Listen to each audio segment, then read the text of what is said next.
Festive felicitations, fellow Fanatics. Merry Christmas, ladies and gentlemen. I'm Adam Fanatic, and continuing our month of free games, today we're taking a look at one of the titans of the genre, Cave Story, and its recent spin-off, Cave Story Secret Santa by Studio Pixel and Nicalis. As a brief reminder, my channel is about video games, not the controversies behind them. If you want to avoid giving Nicalis money, remember that the original version of Cave Story is still free, as is Cave Story Secret Santa. Without any further ado, let's dive in. First released in December of 2004 and translated only a month later by fan localization group Aeon Genesis, Cave Story was a Metroidvania originally released for PC, but has seen numerous ports since then. Mind you, most such ports are not free, but for a fee, you can also play it on the Switch. It previously had ports for the Wii and 3DS, but since their eShops are shut down, the only legal option in that regard is to pick up a used copy of Cave Story 3D.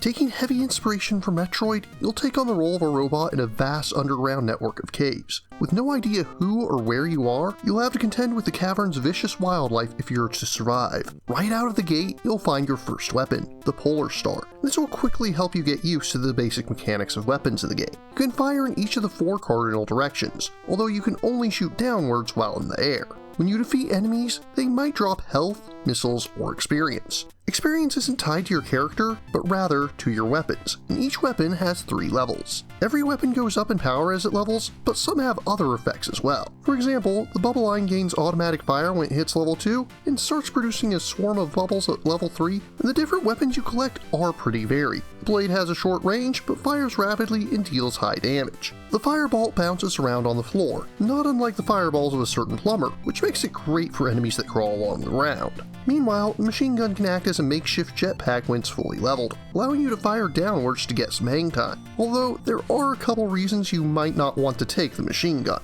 However, leveling a weapon isn't permanent. Whenever you take damage, you'll lose XP for your currently equipped weapon. If this goes below the threshold for your current level, it'll lose that level. To this point in purpose, most weapons can hold a bit of experience beyond level 3. This doesn't give any direct benefits to the weapon, but it gives you a bit of a buffer to get hit by weak attacks without losing the maximum level. Just don't step on any spikes. You are a robot after all, which means that the slightest poke is lethal.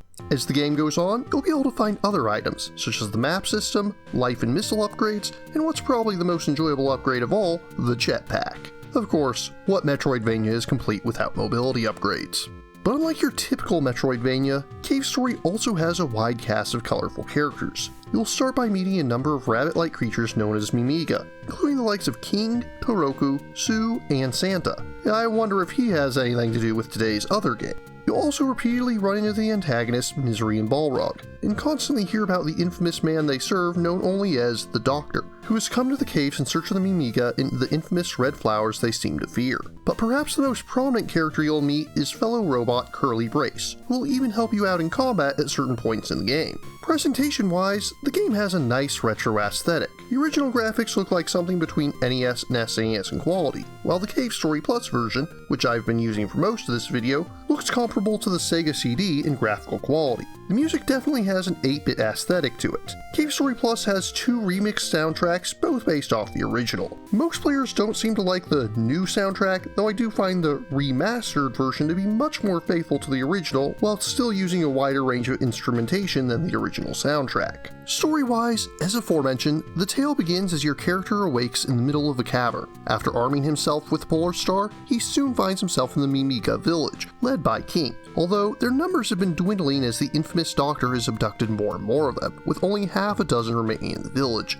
plus the outsider known as Sue. Before long, the witch Misery and her cohort Balrog attack the village, mistaking Toroko for Sue and capturing her as a result. From there, it's up to you to find Sue, rescue Toroko, and unravel the secrets of the caverns. And here we come to the part of the review where we'll be discussing the plot. If you wish to avoid spoilers, please jump ahead to the time coordinates indicated on screen. Initiate temporal distortion now. Still with me? Then don't say I didn't warn you. Before long, you'll run across Sue, who's being attacked by a beast that sort of looks like an oversized Mimiga. After rescuing her from the creature, King soon arrests her, hoping to use her to bargain with the Doctor for Toroko's release. Sue tells you not to worry about her, and encourages you to help her brother, Kazuma, who's currently locked in an abandoned warehouse. Yes, her brother is human, as was Sue herself originally. We never really get any explanation of how she became a Mimiga, but most of them are not originally human. Regardless, upon rescuing Kazuma, you'll also meet Professor Booster, who has come to these caverns, which they refer to as the island, along with Sue's family. Upon returning, Sue wants to make a getaway, telling the others that there's a flying dragon ready to hatch which they can use to escape to the surface, as the island is floating in the sky. However, the professor objects and says that their escape must be put on hold as the doctor has discovered the location of the red flowers. From there, you travel to the sand zone, where you need to locate and destroy the red flowers before the doctor can use them. But before that, you have your first encounter with Curly Brace. She thinks you're there to harm the young Mimiga that she's guarding, but after fighting her to the point of exhaustion, you get the chance to explain that you're not there to hurt anyone. From there, you soon come across Jenka, who you soon learn is Misery's mother, but has no intention of helping her daughter or the doctor, refusing to give anyone the keys to the warehouse where the red flowers are. However, as you travel back and forth to rescue Jenka's dog, eventually she's attacked by Balrog. You rush to where the seeds are being kept, but it's too late. Not only are Balrog and Misery there, but so is the doctor himself. He force feeds Toroko one of the red flowers, just in time for King to arrive and attempt to stop the doctor himself. But Misery calls a bolt of lightning, which blasts him away. By the time you arrive, Toroko is coming too, turning into a hulking beast driven only by rage and bloodlust. You have no choice but to fight her to the death. After Toroko dies, King gives you his own epitaph, also giving you his blade and begging you to stop the doctor. But as you leave the warehouse, you're ambushed by Misery and teleported into a prison known only as the Labyrinth. And likewise, she teleports Balrog there after he's failed to stop you one too many times. Despite its name, the Labyrinth isn't very maze-like, but all the same, you have to travel through a realm of giant cockroaches in order to escape.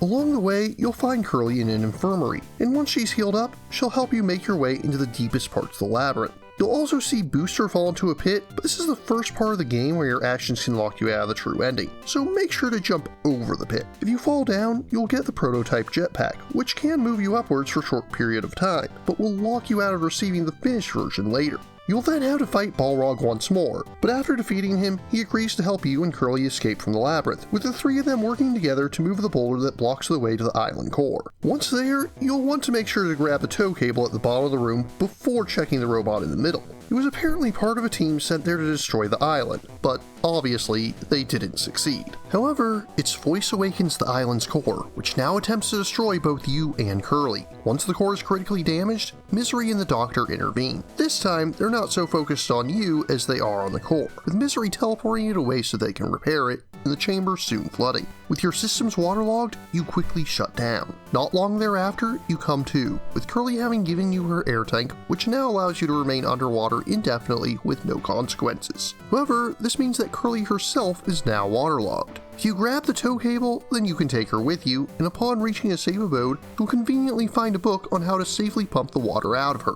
After you do this, make sure to talk to her multiple times and are once again carrying her with you. This is the easiest way to lock yourself out of the true ending, so make sure you don't leave her behind. From there, you'll soon come across a giant fish, and upon defeating it, you'll once again be separated from Curly and find yourself back in the Mimiga village. However, it's now eerily quiet with no one there. The doctor is preparing for the final stage of his plan, and has captured the remaining Mimiga. If you didn't take the prototype jetpack earlier, you'll be able to get the finished version from Professor Booster now, which can not only propel you upwards, but also to either side, though you can still only use it for short periods of time before landing. Regardless, you'll then have to travel through the egg corridor, where you first found Sue. But after the core was damaged, it likewise caused havoc here. At the end of it all, you'll find Kazuma with a flying dragon, who offers to take you with him to the surface. This technically counts as the worst ending, but if you really want to beat the game, you're not through yet. So you'll have to climb upwards to find Ito, a scientist who, like Sue, has been turned into a Mimiga. And if you saved Curly earlier, you'll also find her here. You'll need to go back and find a mushroom to restore her memory, and then she'll be able to tell you that the two of you were sent here together to protect the Mimiga from the other team's robots. Said robots were sent here to annihilate the Mimiga for fear of what they would become with the red flowers. She also finally reveals your character's name. Quote, "If you manage to revive her here, and you have the finished jetpack, then you'll be able to access the true ending a little bit later. You'll soon come across Sue's mother, Momorine, and she'll work together with Ito to build a rocket to take you up to the final cave. This area is wildly different depending on whether you have the prototype jetpack or version 2, with the latter draining all your weapon levels and requiring very careful use of the jetpack in every direction. Regardless of which version you have, you'll soon come to a gauntlet of boss fights. First, finally squaring off against Misery, and it sure is satisfying to finally be able to fight back after all she's done to everyone. After defeating her, you'll fight against the Doctor himself, who has crystallized the essence of the red flowers, using it to fight against you. But the Mad Doctor soon finds he can't control the crystal's power and goes insane, just like the Mimiga. After defeating him a second time, he seems to die. But as Quote approaches the core, the crystal pours the Doctor's essence into it. And to make matters even worse, he turns both Misery and Sue into monsters and forces them to fight alongside him. Surprisingly, this fight isn't actually that difficult. And if you manage to get to it, it shouldn't be that hard compared to the trials you faced to get here, especially if you went through the hard version of the final cave. Once it's destroyed, the island begins to collapse, so you have to quickly make your way to the helicopter to escape. Get to the chopper!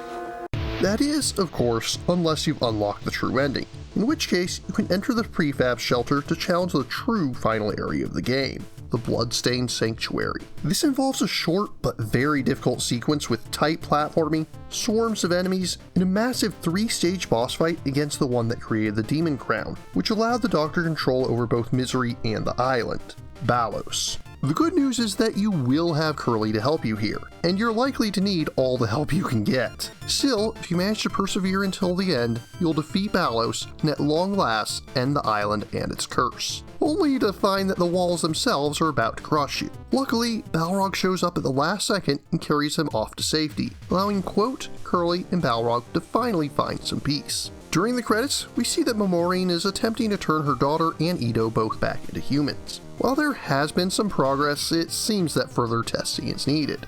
And that is Cave Story. Welcome back, Chrononauts. You're just in time to join us for the conclusion. All in all, Cave Story is a great game. The action is smooth, the boss fights are exciting, and the sense of progression is great. If you're playing through for the first time, it'll probably take you about 6 to 8 hours. The true ending is a pretty steep jump in difficulty. Despite only being a 5 to 10 minute segment, it took me about 2 hours of dying and retrying to finally beat it again. It gets pretty insane. The story is honestly kind of lacking. The plot twists kinda seem to come out of nowhere, and it definitely lacks cohesion. But despite that, the characters are memorable, even if I still have no idea what Balrog is supposed to be. The original version is free, and Cave Story Plus has some nice extras if you're willing to pay for them, not the least of which is the enhanced sprites. And in any version, you can see alternate costumes for many of the major characters if your system date is set to Christmas or Halloween. To this day, it still holds up as one of the greatest freeware games ever made. In conclusion, I find Cave Story to be worthy of an excellent 9.1 out of 10.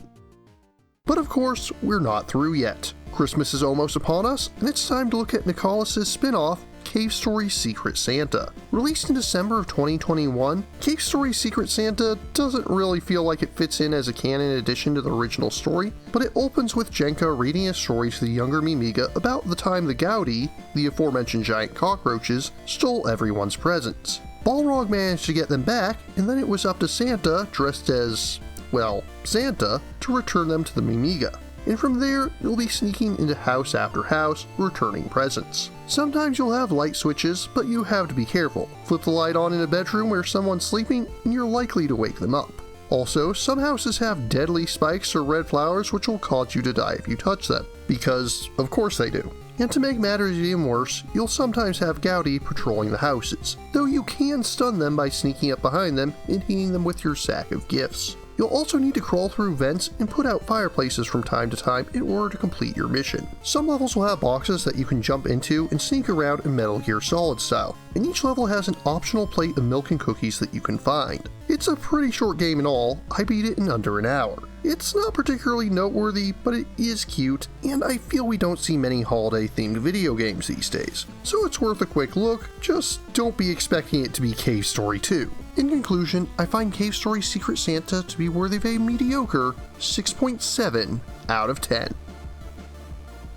Cave Story and Cave Story Secret Santa are both available for the PC, with Cave Story Plus also being available on the Nintendo Switch. If you're interested in purchasing or learning more, links are included in the description. But what about you? What do you think of Cave Story? What are the best freeware games that you know of? If you have any questions, remarks, or opposing points of view, leave them in the comments down below, and don't forget to like, share, subscribe, and ring that bell. If you really enjoy my work, please consider funding my channel on Patreon. Until next time, farewell, fellow fanatics.